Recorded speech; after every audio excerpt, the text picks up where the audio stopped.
And now look at this. He is only 1,700 gold behind.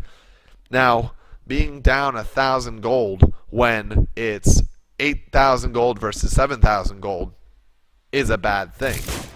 Being down about 1,500 gold when we're talking about almost 15,000 gold, it's not that big of a disadvantage. It's still a disadvantage, don't get me wrong, but it's not the biggest disadvantage. And SlammerIV, knowing his map size and knowing he has control of the center, shows us the smart way to play.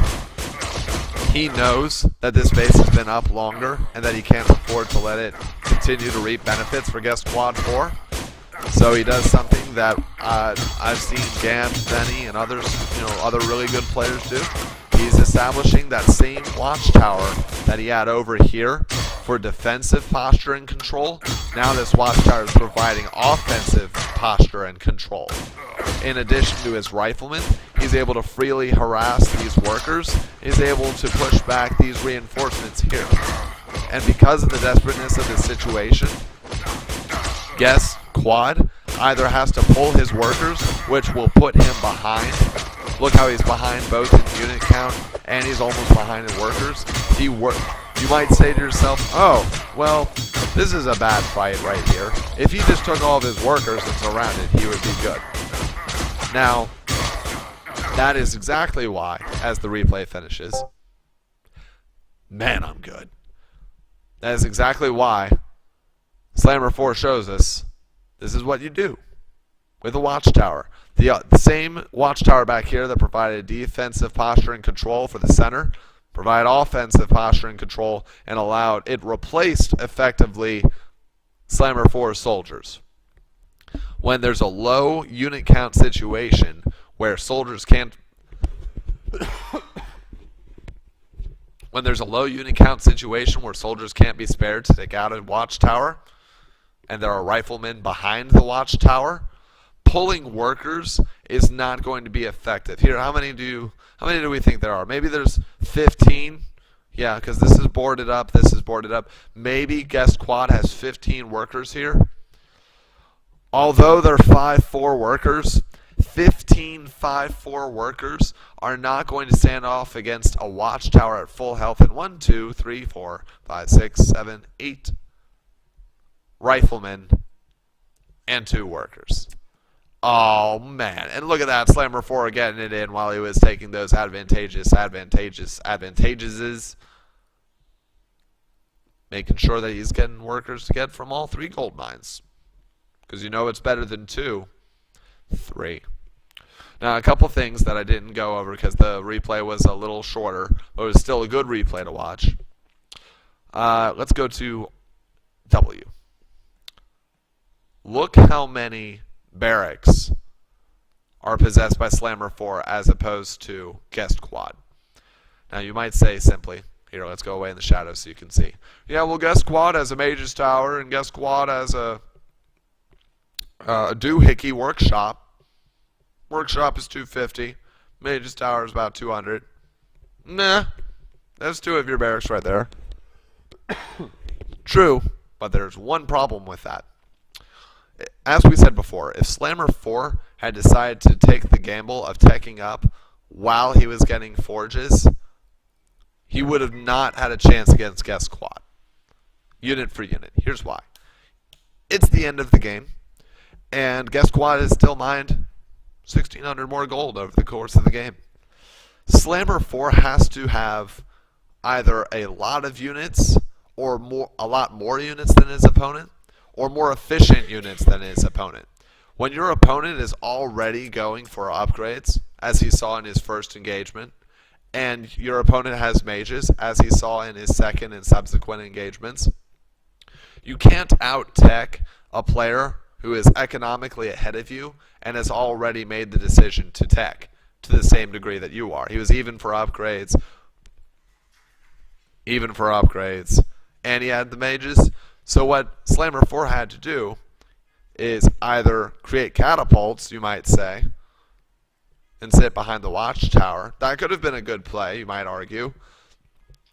Yes, but also think of this. If Slammer 4 had had catapults Not only would he have been matched and then outdone by Guest Quad later on, who had gotten his own workshop, Guest Quad also had better upgraded catapults, and that makes a big difference in catapult v catapult fights. But also, catapults aren't they're not most powerful as offensive tools. If Slammer 4 had, let's say, 3 catapults, catapult, catapult, catapult, tower. Each catapult, I believe, is 145 gold. That's roughly 2 riflemen, 2 soldiers, or 1 of each for every 1 catapult. Slammer 4 could not have had the overwhelming numbers and ease of reinforcement he did in taking already economically disadvantaged fights if he had had catapults. He might have been able to hold them more easily, but it would have been harder to be offensive because his opponent was already taking to the same degree that he was with mages, and his opponent benefits in that scenario from even trades. If you have the better economy, you benefit from even trades, and you are even when you take slightly disadvantageous trades. Because what you make up for your unit inefficiency, in the case of Guest Quad, is made up for in the fact that you have more money at which to throw at the problem. So I think Slammer 4 picked the right choice going for upgrades, because upgraded riflemen shred through everything.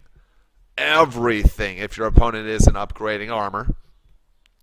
And he made more barracks so that he could produce more units quickly. Consider this. Catapults. Oh man, I wish I knew offhand how long catapults took to create. I wish I knew. That would have really helped to have known that offhand. But what I do know offhand is that it takes roughly 30 seconds. 25 to 30, may have gotten buffed recently, nerfed rather, for riflemen and soldiers to be built.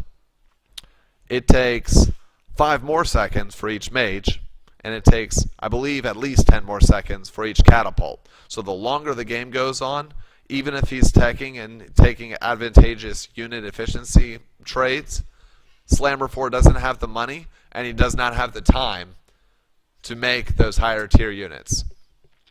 Overall, this was just an absolutely brilliant game by Slammer 4. I hope you learned something about that. So the big things that we got out of this, thank you Slammer 4 for this submission, are, at least on this map, but this also applies to the ring and other maps with like Secret Garden with a large center. Center control.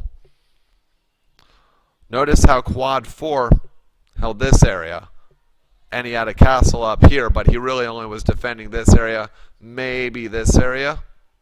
Slammer 4 was able to put down a tower and position his army in such a way that he maintained control over this quadrant, and he was able, if he wanted to move out, to threaten these 2 areas or to expand there if he felt like it. Another thing we noticed is using watchtowers as defensive tools to enable us to get back in a game, because I really think that that's what held Slammer 4 both times, was either the time spent on the watchtower or the damage output of the watchtower. Another thing Slammer 4 did, he was unfortunate in this regard, in that his opponent will zoom back in.